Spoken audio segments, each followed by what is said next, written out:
கூடிய சீக்கிரமே சேதுவும் தமிழ்ச்செல்வியும் ஒன்றா சேர்ந்து சீரியலை முடிச்சா நல்லா இருக்கும்னு நீங்களும் நினச்சா இந்த வீடியோவுக்கு லைக் பண்ணிவிட்டு வாங்க நாளைக்கான ப்ரமாக்கான ப்ரிடிக்ஷன் என்னன்னு பார்க்கலாம். திருவிழா முடிஞ்சு எல்லாருமே அவங்கவங்க வீட்டுக்கு கிளம்புறதுக்காக மீனாட்சியை தூக்கி தோளில் போட்டுட்டு அங்கே வசந்தியும் நகர தமிழ்ச்செல்வியும் அம்மா பால் புட்டி பால் பவுட்ரு அதுக்கப்புறம் மீனாட்சியோட திங்ஸ் எல்லாமே திரும்பவும் எடுத்து பத்திரமா பையில் வச்சுட்டு தானம்மா அப்படின்னு கேட்குறாங்க வசந்தி கிட்ட. உடனே வசந்தியும் தனம் அதெல்லாம் வச்சுட்டியல்லம்மா அப்படின்னு கேட்குறாங்க. மீனாட்சியோட திங்ஸ் எல்லாம் இதோ இந்த பேக்கில் தான்க்கா, நான் கையில் தான் வச்சுருக்கேன், போகிறப்ப அவளுக்கு பசிச்சா ஏதாவது கொடுக்கறதுக்கு வேணும்னு சொல்லி அப்படின்னு சொல்லிட்டு அங்கே தனமும் சொல்ல, சரி அம்மா இருமா, நான் போய் அழகரை பார்த்து தூக்கி எடுத்து ஒரு முத்தம் மட்டும் கொடுத்துட்டு வந்துடுறேன் அப்படின்னு தாய் பாசத்தில் அங்கே சேதுக்கிட்டு இருக்க அழகர்கிட்ட போய் சரி நான் கிளம்புறேன் அப்படின்னு சொல்லிட்டு அங்கே பக்கத்தில் நிற்கிற மலர்கிட்டையும் சொல்லிட்டு அழகரை வாங்கி கண்ணீர் விட்டு அழுது முத்தம் கொடுத்துட்டு திரும்புகிறாங்க தமிழ்ச்செல்வி. அதே சமயம் அங்கே யாரும் கிளம்ப வேண்டாம், எல்லாரும் பெரிய வீட்டுக்கே ஒன்றா போகலாம், மீனாட்சி நம்ம வீட்டில் தான் இருக்கணும் அப்படின்னு அங்கே ராசாங்கம் தன்னோட வாயால் சொல்கிறாங்க. உடனே அங்கே தமிழ்ச்செல்வியும் என்ன ஏதுன்னு தெரியாமல் முழிச்சுக்கிட்டு நிற்க, ஆமாம் நான் நிஜமாக தான் சொல்கிறேன், நம்ம வீட்லேயே தான் இனிமேல் மீனாட்சி வளரணும். அதுதான் நேற்று சேது ரூபத்தில் கருப்பசாமி வந்து எந்த தப்பும் உன் மேலே இல்லை, பண்ணாத தப்புக்கு நீ தண்டனை அனுபவிச்சுக்கிட்டு இருக்குன்னு சொல்லிச்சில்ல, அதுக்கப்புறமும் உன்னை மன்னிக்கலைன்னா அதுக்கப்புறம் நான் மனுஷனே கிடையாது அப்படின்னு சொல்லிட்டு ராசாங்கம் சொல்கிறாரு. உடனே என்னது நீங்கள் என்னது என்னை மன்னிக்கிறது, இது வரைக்கும் இருந்த தமிழ்ச்செல்வி வேற, நீங்கள் வானா வர்றதுக்கும் போனா போகிறதுக்கும் நான் ஒன்றும் எல்லாம் மானம் கெட்ட பழையபடி இருக்கிற தமிழ்ச்செல்வி கிடையாது, எனக்குன்னு ஒரு வைராகியம் இருக்குது, அதை மீறி என்னால் அந்த வீட்டுக்கு வர முடியாது அப்படின்னு சொல்ல, உடனே பக்கத்தில் வந்து அப்பத்தா வெள்ளத்தாயும் சொல்கிறாங்க, ஆமாம் தமிழ், நீ இப்படி வைராக்கியம் ஈசோ ரோசன்னு சொல்லிட்டு கண்டவளுங்களை வீட்டுக்குள்ளே கூத்தடிக்கிறதுக்கு உன் புருஷன் கூட விட்டுட்டு இங்கே வந்து ஒதுங்கி நின்ன மாயம் இந்த புள்ள பையன் 2 வாழ்க்கையும் நல்லா இருக்கும்னு நினைக்காத.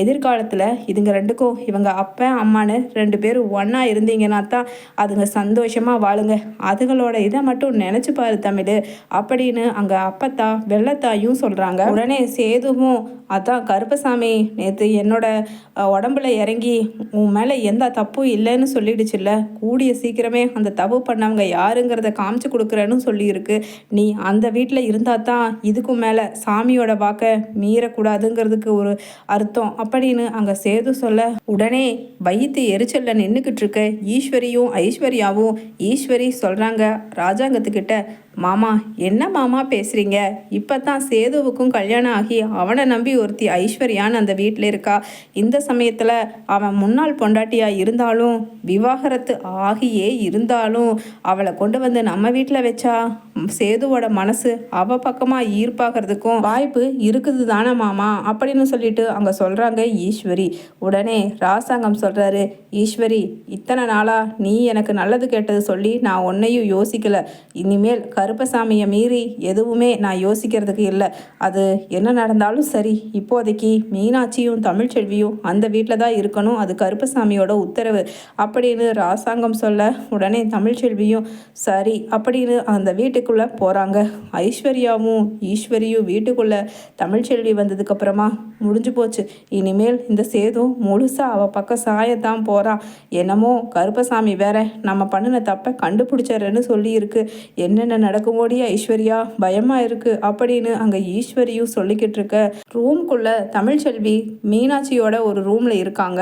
அதே சமயம் அழகர் ஐஸ்வர்யா சேதுன்னு 3 பேரும் ஒரு ரூமில் இருக்க, கூடவே தமிழ்ச்செல்விக்கு உதவிக்காக இருக்கிற மோகனாவும் என்ன தமிழ் இப்படி காய்ச்சல் கொதிக்குது பிள்ளைக்கு, நீ மருந்து ஊற்றியும் காய்ச்சல் குறையிலையே அப்படின்னு சொல்ல, உடனே தமிழ்ச்செல்வி சொல்கிறாங்க, அதுதான் எனக்கும் புரியலை, உடனடியாக நம்ம ட்ரிப் இறக்க வேண்டியது இருக்குன்னு நினைக்கிறேன், மீனாட்சிக்கு யூஸ்வலாக இந்த மாதிரி மருந்து ஊற்றுனா 1 மணி நேரம் அல்லது 1.5 மணி நேரத்தில் காய்ச்சல் குறைஞ்சிடணும், அதனால் ஹாஸ்பிட்டல் போனால் தான் நல்லதுன்னு நான் நினைக்கிறேன் அப்படின்னு தமிழ்ச்செல்வி சொல்ல, இரு நான் போய் சேதுவை எழுப்பி கூட்டிகிட்டு வரேன், உடனடியாக ஹாஸ்பிட்டல் கூட்டிகிட்டு போவோம் அப்படின்னு அங்கே போய் சேது ஐஸ்வர்யா ரூமை தட்ட, அதே சமயம் குரங்கு மாதிரி தூக்கம் வராமல் எழுந்திருச்சு.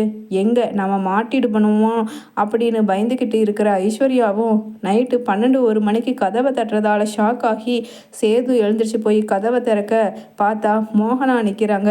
சேது, அழகர் என்னப்பா பண்ணிக்கிட்டு இருக்கான் அப்படின்னு மோகனாவும் கேட்க, உடனே சேது சொல்கிறாரு, அழகர் காய்ச்சல் லேசாக இருந்துச்சு, அப்படியே மருந்து ஊற்றுனாங்காட்டி தூங்கிட்டான் சின்னாத்தா அப்படின்னு. உடனே சரி கொஞ்சம் நகரு, நான் போய் இப்போ அவன் எப்படி இருக்கான்னு பார்க்குறேன். ஏன்னா ஒரு பிள்ளைக்கு காய்ச்சல் வந்தால் ரெட்டை பிள்ளைங்களில் உடனே அடுத்த குழந்தைக்கும் வந்துடும்.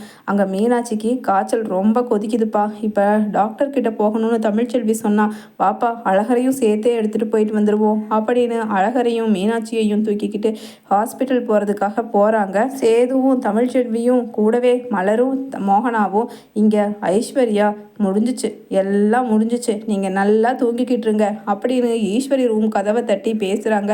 ஆண்டி, பின்ன என்ன ஆண்டி, இந்த ராத்திரியில் அங்கே மீனாட்சிக்கு நல்லா இல்லை, அழகருக்கு நல்லா இல்லைன்னு சேது மாமா போயிட்டாரு, நான் மட்டும் இங்கே நின்றுக்கிட்டு முழிச்சுக்கிட்டு இருக்கேன். இப்படித்தானே என்னோடய வாழ்க்கையிலையும் தமிழ்ச்செல்வி கூட இவர் போயிடுவார், நான் வழி இல்லாமல் நின்றுக்கிட்டு இருக்கணும். இதுக்காகவா இத்தனை பாடுபட்டு நான் தமிழ்ச்செல்வி மாதிரி பேசி அந்த நாடகத்தை நடத்தின அந்த சக்தியை ராஜாங்க மாமாக்காக நம்ம கடத்தி எத்தனை வேஷம் போட்டோம். இந்த வாழ்க்கையை வாழ்கிறதுக்காகவா? முடிஞ்சு போச்சு. தமிழ்ச்செல்வி என்னைக்கு வீட்டுக்குள்ளே மறுபடியும் வந்துட்டாலோ இனி நம்ம அவ்வளவுதான் ஆண்டி அப்படின்னு சொல்லிட்டு அங்கே அழுது புலம்புறாங்க ஐஸ்வர்யாவும். உடனே ஈஸ்வரி சொல்கிறாங்க, ஐஸ்வர்யா அழுகாத ஐஸ்வர்யா, அதெல்லாம் ஒன்றும் நடக்காது. சேதுக்கு என்ன இருந்தாலும் அவன் மேலே இருக்கிற கோபம் குறையாது. ராஜாங்க மாமாவுக்கும் என்னமோ பேரம் பேத்தின்னு 2 பேர் மேலே இருக்கிற பாசத்தில் தான் தமிழ்ச்செல்வியை ஏற்றிக்கிட்டாரோ ஒழிய திரும்பவும் அவளை நிச்சயமாக மருமகளெல்லாம் பார்க்கவே முடியாதுன்னு நினச்சி கூட அவர் அந்த அளவுக்கு அனுபவிச்சிட்டாரு. அவரோட அரசியல் வாழ்க்கைக்கே முற்றுப்புள்ளி வச்சவ தமிழ்ச்செல்வின்னு இப்போ வரைக்கும் என்னதான் கருப்பசாமியே வந்து அங்கே குலதெய்வம் கோவிலில் தமிழ்ச்செல்விக்காக நின்று அங்கே வாக்கு சொன்னாலும் அதை எல்லாத்தையுமே பழச நிச்சயமாக அவர் பட்ட கஷ்டத்தை ராஜாங்க மாமா மறந்திருக்க மாட்டார். அதுக்குள்ளே இனிமேல் நம்ம ஏதாவது வேலை செய்யணும் ஐஸ்வர்யா, பழையபடி இந்த தமிழ்ச்செல்வி இந்த வீட்டை விட்டு முதல்ல துரத்தணும் அப்படின்னு சொல்ல, இதை எல்லாத்தையுமே ரெக்கார்ட் பண்ணிட்டு மறைஞ்சிட்டு நின்று கேட்டுக்கிட்டு இருக்காங்க தனம். என்ன நீங்கள் எங்கள் அக்காவை துரத்துறவங்களா? நான் உங்களை துரத்துறேன் பாருங்கள். இப்போ நீங்கள் பேசின எல்லாத்தையுமே நான் ராசாங்க மாமா கிட்ட கொண்டுட்டு போய் காட்டு தான் போகிறேன் அப்படின்னு சொல்ல, உடனே அங்கே ஐஸ்வர்யா, ஏய் நீ எப்படி இந்த ரூம்குள்ளே வந்த அப்படின்னு கேட்குறாங்க. எப்போ ஐஸ்வர்யா அங்கே அந்த ரூம்லேருந்து பூனை மாதிரி இந்த ரூம்குள்ளே வந்தாங்களோ அப்போவே அவங்களுக்கு பின்னாடி தான் வந்த. இருட்டுக்குள்ளே வந்ததில் அவங்களுக்கு தெரியலை. எனக்கு உங்கள் 2 பேத்து மேலேயே சந்தேகம் இருந்துகிட்டே இருந்துச்சு. ஆனால் எனக்கு இந்த வீட்டுக்குள்ளே வந்து உங்களை கண்காணிக்கிறதுக்கு அளவுக்கு வாய்ப்பு கிடைக்கல. இப்போ தான் குலதெய்வம் கோவிலுக்கு போயிட்டு அழகர் மீனாட்சி ஒன்றாதான் இருக்கணும்னு சாமி சொன்னதால் அக்கா கூட வந்த சாக்கில் நான் எல்லாத்தையும் கண்டுபிடிச்சிட்டேன் அப்படின்னு சொல்ல, உடனே இவக்கிட்டெல்லாம் என்னடி ஐஸ்வர்யா கெஞ்சிக்கிட்டு இருக்க, அந்த ஃபோனை பிடுங்கு 2 பலார்னு அறவிடு அப்படின்னு அங்கே தனத்தை மிரட்டுறாங்க ஈஸ்வரியும். உடனே ஐஸ்வர்யாவும், இருங்க ஆண்டி அப்படின்னு ஃபோனை பிடுங்கி தூக்கி கீழே வீசி உடைக்கிறாங்க. இப்போ என்னடி பண்ணுவேன், இப்போ என்ன பண்ணுவேன், போ, உன் அக்கா வாழ்க்கையை கெடுத்தவன் நான் தான், ஐஸ்வர்யா தான், என்ன பண்ணுவேன் பண்ணு போ அப்படின்னு சொல்லிட்டு சொல்ல, என்ன ஃபோனை உடச்சிட்டா ஒன்றும் பண்ண முடியாதுன்னு நினச்சிட்டிங்களா? இப்போ நான் எடுத்த வீடியோவை எல்லாத்தையுமே லைவாக நான் அப்படியே ஃபார்வேர்ட் பண்ணியிருக்கேன். யார் யாருக்கு தெரியுமா?